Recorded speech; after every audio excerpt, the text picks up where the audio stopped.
Hello, everyone. I'm Alberto Fierro, the Consul General of Mexico in Boston. Welcome to our final conversation of this series of conversations with Mexicans in New England. And this time, well, it's the final of this year. And this time we're discussing the science of urban planning. And our two special guests are Thomas Sánchez Lengeling and Andrés Rico. Thank you, Thomas and Andrés, for accepting to be with us today. Thanks so much for the invitation. Thank you so much for having us. Yeah. So Thomas Sanchez is an engineer, artist, and scientist with a master's degree from the MIT Media Lab at the Opera of the Future Group and a bachelor's degree in engineer and computer science from the Universidad de Guanajuato in Mexico. Before joining the Media Lab, Thomas was working in different creative industries as a technologist and creative coder. He worked in Mexico City, New York City, Germany. He also worked as a researcher at the MIT Physics Department, where he developed and created technologies to study human color perception. Andrés Rico is a graduate student from Mexico City at the MIT Media Lab with a background in robotics, AI, and innovation. His main research goal is to understand ways in which we can humanize and democratize technology. His current work at MIT is focused on the development of multi-sensor systems and machine intelligence models capable of digitally interpreting human behavior, user well-being, and performance with the goal of enabling smarter communities. So thank you again for being with us today. The first question, well, and we have here with us also Paulina, who is in charge of the innovation area of the consulate. Paulina, thank you, and she's the one coordinating all what we're doing today. Hi, everyone. So my first question is to talk a little bit about you and your backgrounds. What led you to Boston? How did you get here? So for me, I came here or came to Boston in 2015, and I think for me, I was always interested in technology, creativity, and science in interesting ways. So my dad is an architect. My mom she studied arts, but now she's a teacher in linguistics. And I think since I was a kid, I always had this interest about technology. I was breaking computers apart when I was like 7 years old, and I'm still doing that today. and when I was like 7 or 8 years old, I was playing with Legos, and I'm still playing with Legos today. So, and I came here because I remember I was doing my undergrad and I saw this cool video from the Media Lab. They were doing interesting things with technology, and I said like, oh, I wanna go there one day. And I applied, and thankfully I got admitted, and I'm working with many things that I'm interested in: music. I'm interested in urban planning and cities, and also just making cities a better place. Mm-hmm. Wow. What? My story is a bit different. I was a big fan of MIT from Iron Man and the comics in high school. And since little, my mom always said, yeah, he's going to be an engineer. He's going to be an engineer. I wanted to be a soccer player, but I had to settle for an engineer. And since high school, I wanted to come to MIT. And after I graduated from high school, I started looking for courses for stuff to do here in the Boston area to get to know the researchers at MIT. And I started to coming here for some certificates. After graduating from those certificates, I got invited by one of the researchers here at the lab. And since then, I've stayed now as a student, but it's been some years now. Mm-hmm. Wow. Paulina, you wanted to ask something? Sorry, I was on mute. So, Thomas, you mentioned that you have always been interested in art. So how does art and technology twine together? I think they're really well connected, and I think since the beginning, artists in creating artwork, they always use technologies to push the boundaries of knowledge and thinking. You know, that you have a lot of pieces that uses, you know, simple technologies to express something beautiful. And I think even like one of my favorite scientists, Frank Wilczek, he wrote this book about. It's called A Beautiful Question, when he talks about Maxwell creating devices for color perception. And in one of these devices, he studies color, which is a really simple concept, but just by exploring color, there was a lot of innovation in art field and also a lot of innovation in the science. So I think both of them are really, really well connected, and you need both of them most of the times, yeah.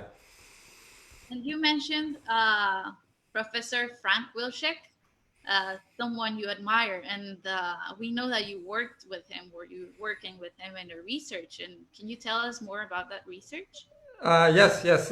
So I met Frank in Boston, and I was with another Mexican friend, Adrian Hinich, and we were reading his book, A Beautiful Question, and we said, oh, we want to meet him one day, and we sent him an email.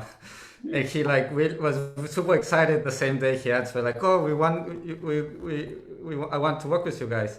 So we started to develop this project about color perception and to teach. Well, the idea was to teach color perception concepts in Latin America. So we started to build devices that you can see ordinary objects, through a different lens, through the lens that what happens if an animal sees an object, how would the object look like.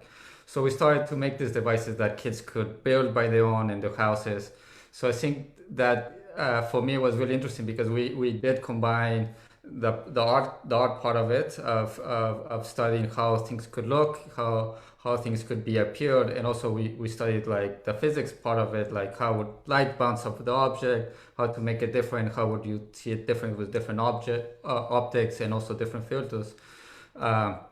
So that was really, really nice to work with him, because I worked with him on another project through my master's thesis called Panoptic, which we explore the city and different ways. And the idea was, if you walk in Boston, what would it be if you explore Boston if it was Mexico City? So you will see the colors of Boston if it was the colors of Mexico City, and the sounds of Boston as if it was Mexico City. So it was this weird mix of experiencing places that you cannot be, but you want to be there. Sounds really interesting. Maybe we should have another talk about it. And it would probably become even more relevant now. Yeah. And Andres, tell us about you, and or I don't know, if you want to give us the presentation about the Media Lab in order to know in what type of projects and programs you've been involved. For sure, I can tell you a little about what I've been doing over the few years, and then I'll give you a small presentation. I'm hearing a bit of echo. I don't know if it's... Yeah. So my background, as you mentioned, is in robotics and artificial intelligence, and here I've been building sensor systems, as you described. And what we want to do with this sensor system is to enable us to understand aspects of human behavior, aspects of human performance, aspects of human well-being. And with that, we want to make AI and build tools that we can use so that these people using these devices can enhance their daily activities within communities, etc. No? So here at the Media Lab, we get to work in a bunch of different types of projects, but that's the sort of the connecting line that I usually have on them. So I'll show you this presentation, this small presentation, to give you a sense of the work that is done, not just by Thomas and I. This is the work of a huge group of wonderful people at the City Science Lab here at MIT. And so we focus on three main themes. The first one is urban design, second one, urban mobility, and the third one, urban living plus working spaces. So what we do in each one, I'll go a little bit deeper into each one of them. So the first one is urban design. And for this, our main project, we have many projects that are underneath this umbrella, but the main project is Cityscope. And this is a platform for visualizing and simulating different cities or city areas. So you can see that people use these tables that have projection mapping into them to sort of plan out and build a city from scratch. So they can start seeing what impacts decision making different decisions can have on the city, such as building a huge park. How is that going to affect mobility patterns? How is that going to affect diversity patterns? How is that going to affect the sustainability aspects of a city? So the second one is mobility, and here we're developing a series of lightweight electric mobility, autonomous mobility systems, such as the PEV on the far left, which is not playing. I don't know why it's not playing. Hold on. Yeah, so the idea is that these systems, they can act as on-demand systems. They can be shared like Uber, and they can enable better mobility patterns for cities. Also, Thomas, far right, has been working on the ways that we can use these systems to communicate and interact with their users, such as having lights that act sort of as a swarm in the city, and that can enable a sense of security, a sense of community within these shared systems. And third, we have changing places, which is the area which I'm working specifically in, which is using sensors and data to maybe transform our environments, as you can see in the middle video, that you can move your chair, you can convert this office into a place where you can relax, you can modulate how clear or how transparent the windows are. So you can have different settings in one single room, or we could use sensors to create a map of data from the city and enable officials to take better decisions.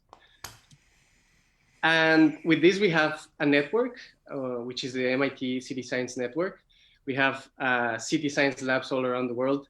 And this is the core of the lab, because that's the way we get to interact with different communities. That's the way we get to interact with different cultures and to put to the test all of the ideas that we develop here at the lab, and see how they turn out to work in real life. So that's actually, we just signed an agreement with Guadalajara. And I guess that's a good place to start the conversation on why Guadalajara, what's our interest in Guadalajara, what's special about Guadalajara, and all these questions.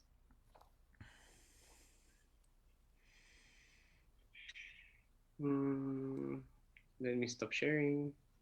Why don't you tell us more about this project in Guadalajara? Because we know that in December of last year, MIT signed a cooperation agreement with Universidad de Guadalajara to design better spaces that will increase the quality of life of people in communities around the city of Guadalajara. So can you tell us about this project? Why Guadalajara?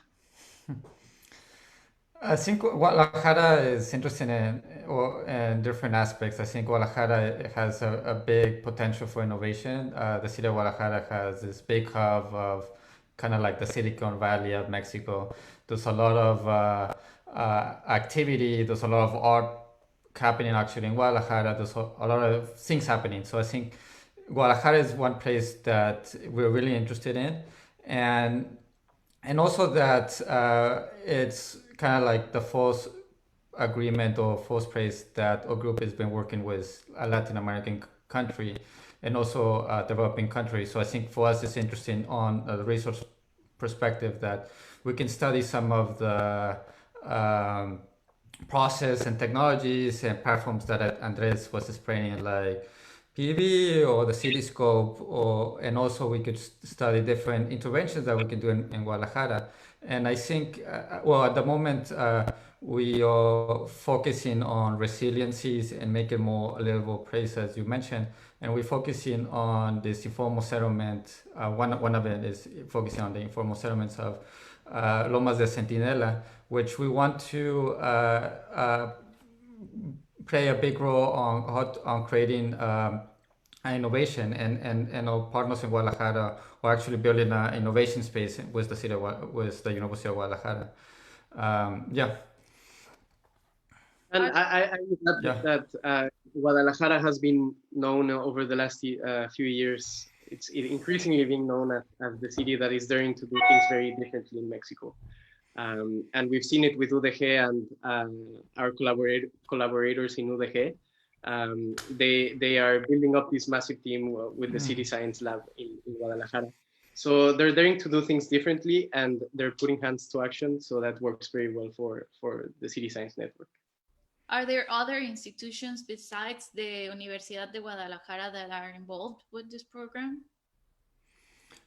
Yeah, so, well, yeah, the University of Guadalajara email plan has been really we've been working with them. Also, NGO called Círculos de Amigos or Underground and Lomas de Centinela.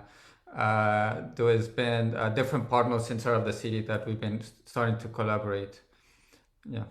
And what about the local government? Sorry, Council. I was just going to add to that the approach, we're dealing with cities, and cities are a complex system. Yeah. So you have all these factors involved, and you cannot plan to tackle city problems or create city tools if you do not work with all of the stakeholders. So for every collaboration that we have, we make sure that we make people that maybe usually don't interact. So that means having people from the private sector, from public institutions, from academia working together on the same project. And this is for specific projects, but also for the collaboration as a whole. Yeah, I think one thing to think is like cities are complex systems that there's different aspects of it. There's mobility, there's urban planners, there's the buildings, there's well-being, there's a lot of health issues as we experience it now. So there's so many issues in the cities that are going on, and we have to know how to tackle these issues from different points of view. So I think in Guadalajara, as Andrés was explaining, like there's different agents collaborating, and I think we need all these agents to understand the problems and also understand what actually needs to happen to make a correct intervention. And I saw in the map that you presented that you work with 3 cities, very interesting cities, Mexico City, Guadalajara, and Tijuana. And it seems that it's the only country that you work with 3 cities at the same time.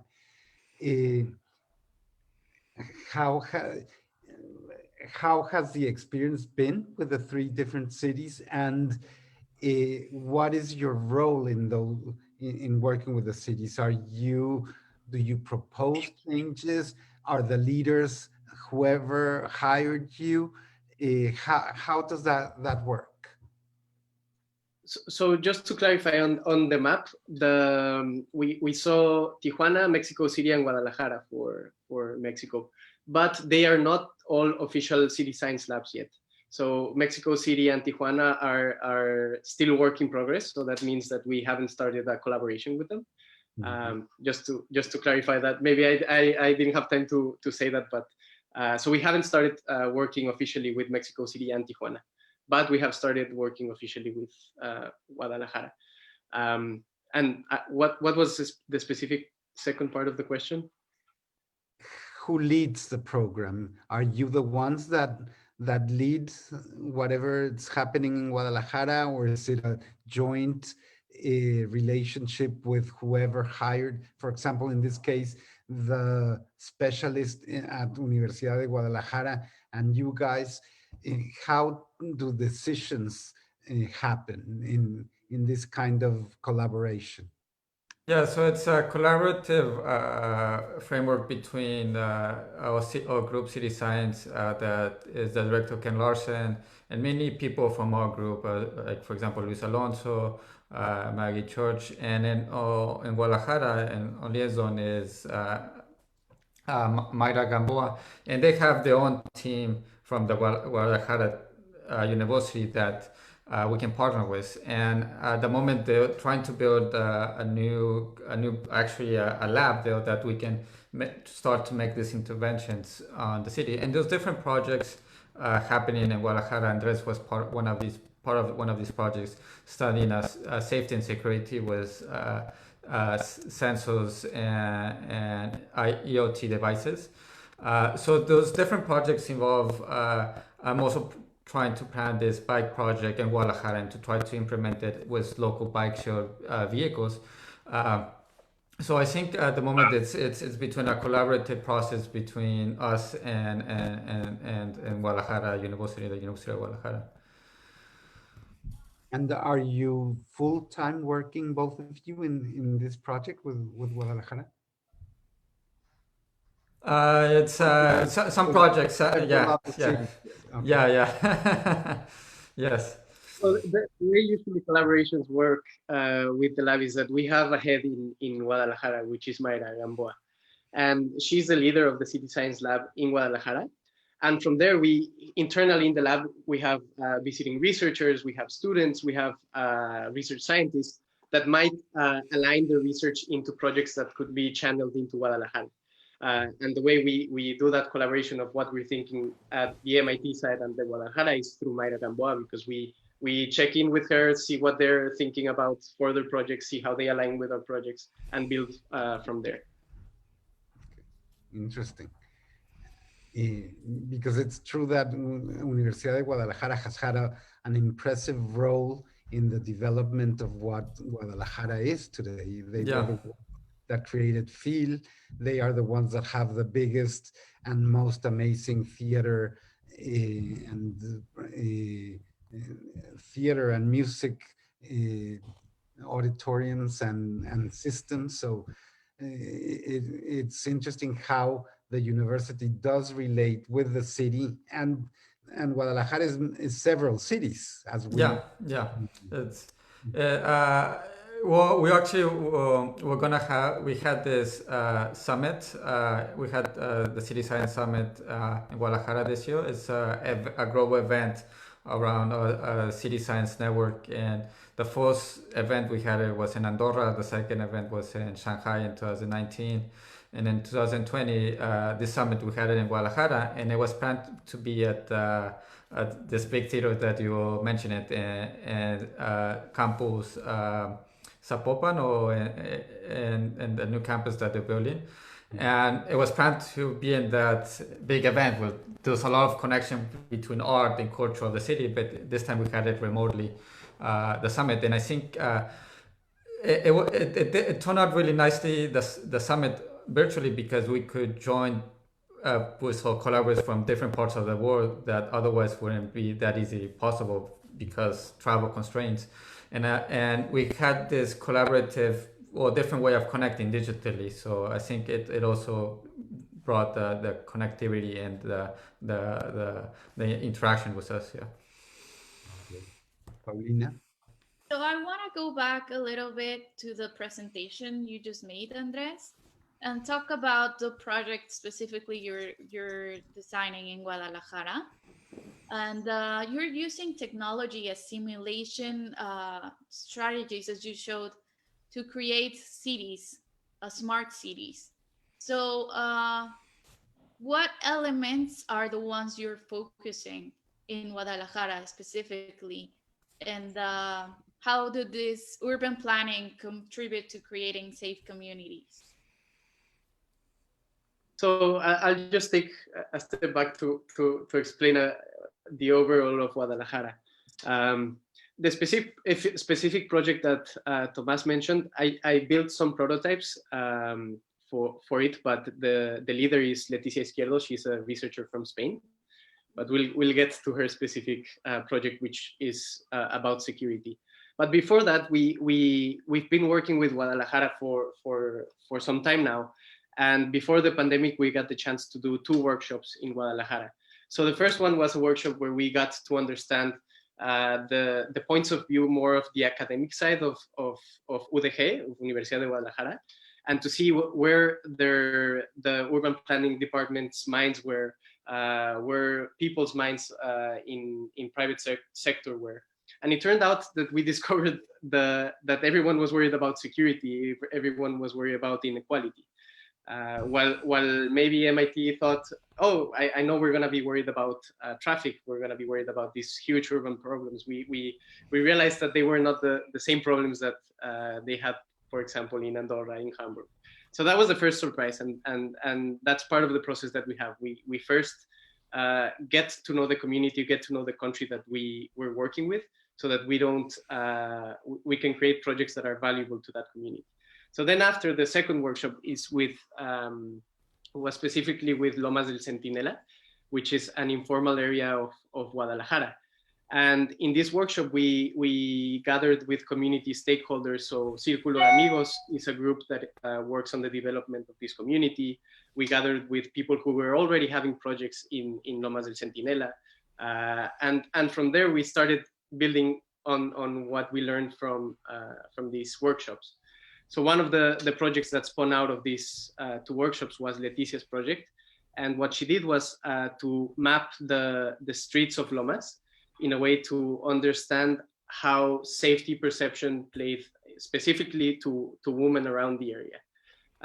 So what we did is, and it's still work in progress, it's to develop a system that can, through different sensors or an app, we're still iterating through the best solution to gather the data.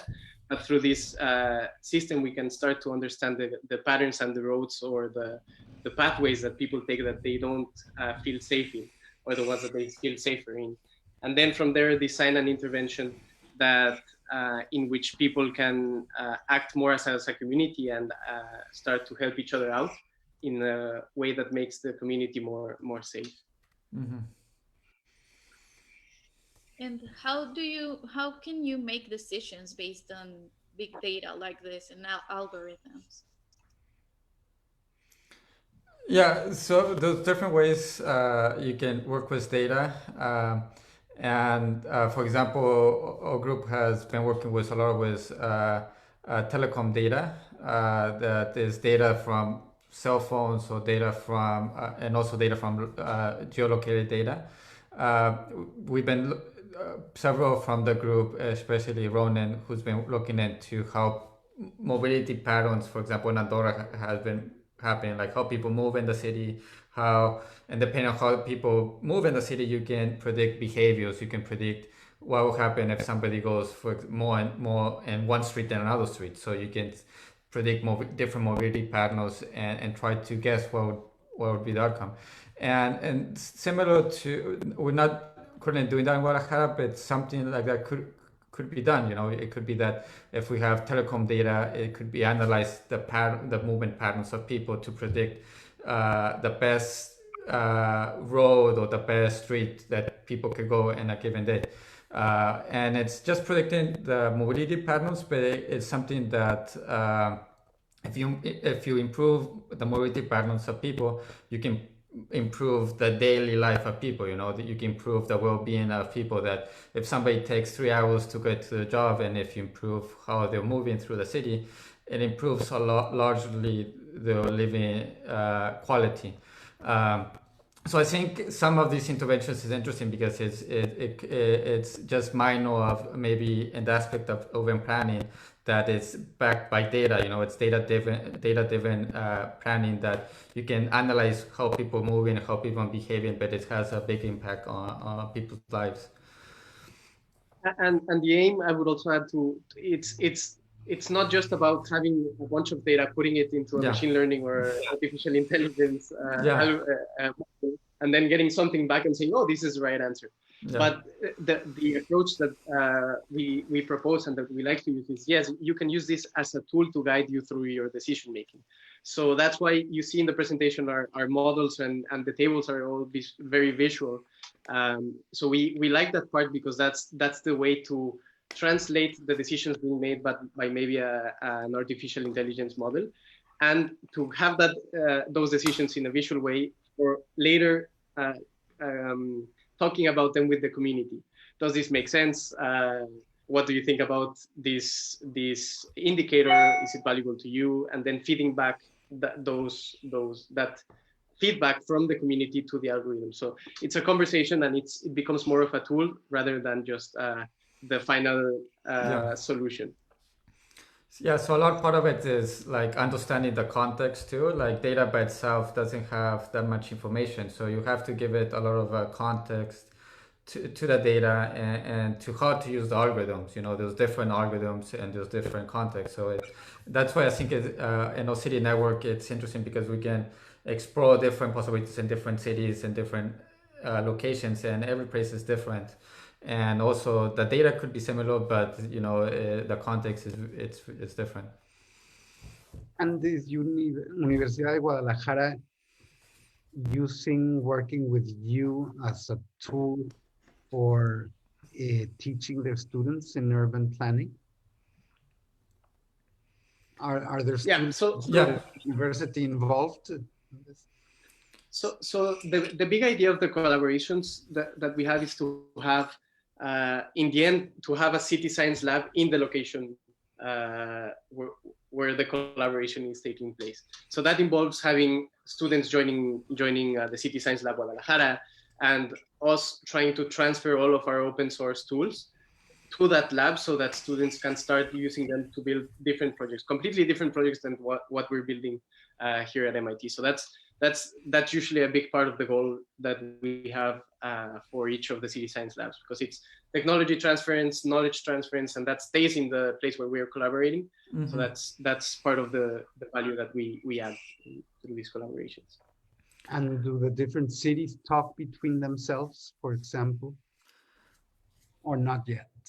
I think depends on the collaboration. There's different maybe the collaborators from Taipei collaborate with Guadalajara. So there's different, depends on, I think, in the project. I think it's different, but yeah, there's different collaborations. So Thomas talked about the city science summits and the city science. That's the place where the idea of the summits is for them to be the place where our network, our different labs, the lab from Taipei, the lab from Hamburg, the one from Andorra, they converge in the same place and start talking about their projects and what they're seeing in their cities and communities, etc. Oh, that's fantastic. And other than security, what other projects are you working on in Guadalajara? Is there something related to mobility too? I think Andrés mentioned earlier this project about bike swarms that I've been working on with Alex from our group, which is this lighting system and device that you put on bicycles, and depending on the proximity of other bicycles, the lighting system lights up in the same frequency. So you can imagine if 5 people bike together, there's going to be a big bulb of light going through the street. So the idea is that the safety numbers or the number of bicycles in the street brings more safety. So this project, we're starting to collaborate with OTRAS and Imepran to try to bring these devices to Guadalajara and to make a deployment. And these devices are low cost. They can be attached to any bicycle, but at the moment we're using the shared bicycle system, which is the bicycles that or stationary that you can take. Similar to in Boston is the Blue Bike, but the versions in Guadalajara is the Mi Bici. So we attach this lighting system, and depending on how you ride, it illuminates depending on the number of people and the bicycling lane. So we're exploring different, in this case, different mobilities.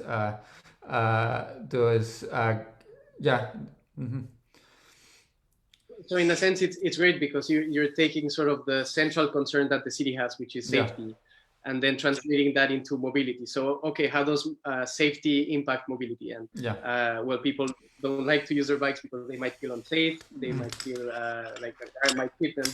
So if you find ways to use technology to incentivize and let's say, make the contrary, to make them feel more safe while they're riding the bike, then people will start using it, feeling more safe, etc.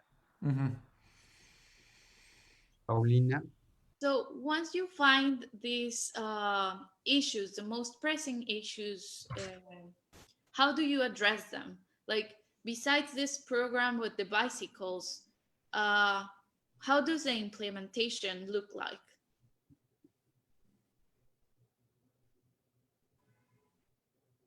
Yeah, so it's I mean, cities are really complex in general.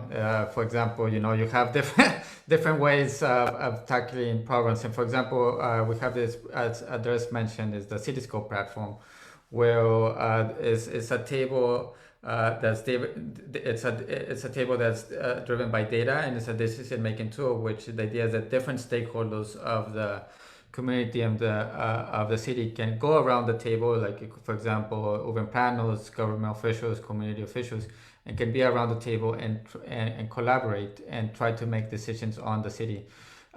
So this is one kind of one type of kind of interventions or applications that could potentially be applied. That if in the city of Guadalajara, you can have different stakeholders, for example, the government official, you can have the community, for example, Lomos del Centinela, taking decisions on how to make better uses of the resources in the city. For example, mobility, I don't know, energy, or even walkability, you know, like if there's a new development area, how would people go from A to B? Because we believe like to make a place more innovative, you need to be close to your workplace, you need to be close to the community, you need to be close to different amenities. So if you cross proximity through these different places, there's a lot of more innovation, there's a lot more collaboration, and also the city becomes more livable and more equitable. And how do you implement this kind of projects in a city that's already developed? Because I mean, the ideal plan would be like designing it from like scratch, but you can't. So how do you do this in a city like Guadalajara? Yeah, I mean, it's hard, yeah, because cities already built, and interventions really take a long time. You know, even just changing the land uses of for example, the city of Boston takes a long time. You know, or changing the land uses of Guadalajara might take long. But I think in a lot of like Latin American countries and in Mexico especially, the cities are growing in a rapid pace. Like cities are evolving constantly. There's new buildings being built every year. You know, the city is evolving every second. So I think, especially Guadalajara, that there's a lot of movement, there's a lot of innovation, there's a lot of new companies. This type of interventions could happen easily because there's so much people movement. You know, there's so much. I mean, Guadalajara in the past 10 years, there's been so many new companies coming in and to do interventions. So I think it's a matter of also the pace on people taking action. And I think Guadalajara in Mexico is like there's a lot of young people and a lot of jóvenes trying to make a difference. So I think all this, yeah, depends. Like, yeah, could happen. So also the one of the important parts of something like the Cityscope is that it's a tool that gives you feedback on decision making. So usually governments or private companies, developers, architects, they go into a room and they have this linear process of, yeah, this seems like a good idea. Let's make this a huge construction on this side. And we'll have even for sports, we'll have some shops, we'll have some parks or something. And then they go through this linear process of implementing this plan, and then it turns out that they end up maybe with segregation or with unexpected outcomes like traffic, etc. So how is this where the Cityscope comes in handy is that you can start to have that plan, and then you have the simulation on top of that. But you're inviting the community to see the simulation and to change the plan in real time. So then key stakeholders learn the impact of their decisions through this tool. So then the process becomes not linear, but it becomes sort of a feedback loop system where decisions are made more smartly. So it's still making a decision of building something somewhere, but now it's being made with the community's feedback, with this tool's feedback, and that improves the way that decisions are implemented in cities that are already developed. Yeah, if we have a blank space, it's easier. But that's why it's important to add the community, because the city is already developed. Someone's already living in a specific area, so you cannot just come and say like, oh, this is the perfect plan. Let's put this here, without having the community engagement. So I think that's the key component to to developing something that is within something that is already developed. Sorry for the inception words here, but. And for how long will the project be, the collaboration with Universidad de Guadalajara?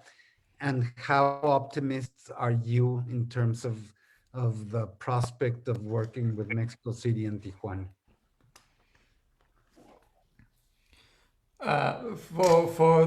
For the agreement here with Guadalajara, I think now for 3 years, but we'll be happy to work with them even longer because these projects affects a lot of the communities and for example, Lomas de Centinela and also the city of Guadalajara.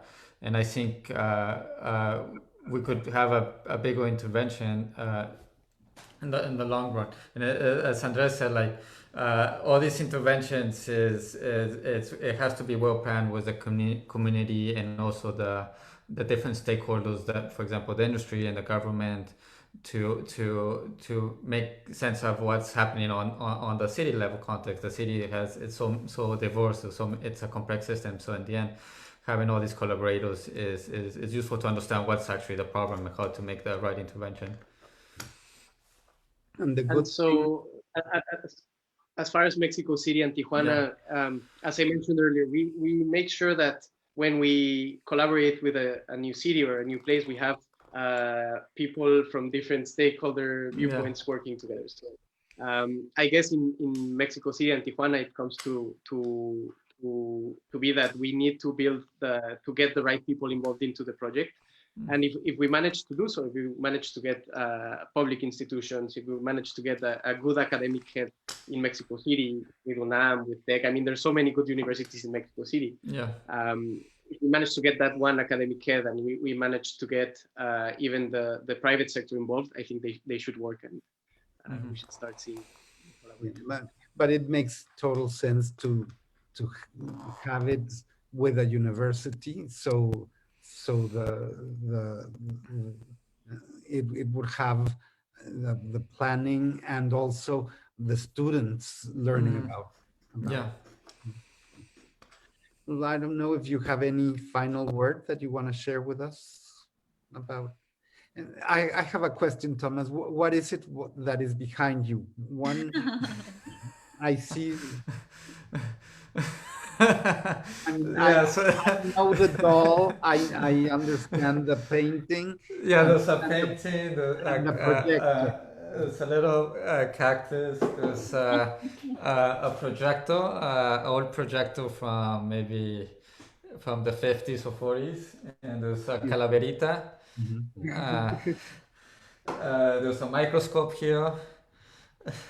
And then the other thing. And then there's other thing. There's this table that I'm building that it's a transformable table that is motorized, that moves up and down. And this is a project that I'm actually working in the lab that ideally is for the Cityscope project that could move up and down depending on the city. So this is an ongoing project, and it's those models. There's a lot of engineering happening here, but yeah. I was curious during the presentation. What is that?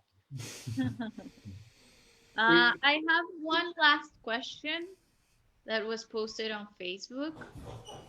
And it says, how companies like mine, a specialist in smart cities and certified by United Nations, can collaborate with you in a specific projects.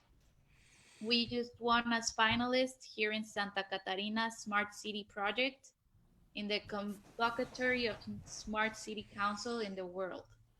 I would love to share of our experience among other cities as Neon or Smart Community of Tesla in Nevada. So yeah, we're happy to collaborate. Yeah, we're happy to collaborate. Yeah, we're happy to collaborate. Yeah.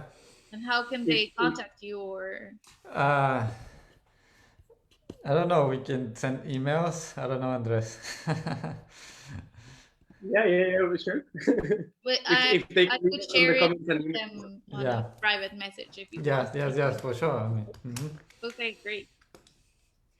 I guess just to collaborate, we can collaborate and Santa Catarina in Monterrey. I mean, the thing is, building a good collaboration requires, again, having all of the key stakeholders within the collaboration. So it's good to have a company that is already focused on smart cities, on smart city implementation, sensors, etc. But we like to work with that company and add an academic head for the collaborations to be more successful. So yeah. And in Guadalajara, which is the company that you're working with? So there's not an official one that's sort of like in the collaboration, but for example, in the last workshop in Lomas de Centinela, we had Telcel, Telmex and Telcel, people from them working on the infrastructure for seeing why are these people not connected? How could we give them connectivity, access to internet, etc. So it doesn't have to be a specific company, but as long as the private sector is involved within the projects, within different projects that might interest different companies, that's what works. Great. Thomas, any final word? Well, thank you so much for for the invitation. This was really, really nice. No, well, thank you for sharing with us. It's a very interesting project. So, and thank you both, and thank you all our viewers for being with us today. And next year we will come up with thematic conversations that we will soon announce. But by now, thank you everyone for being with us today. Thank you, everyone. Thank you, Paulina and Alberto. Thank you for the invitation. Thank you.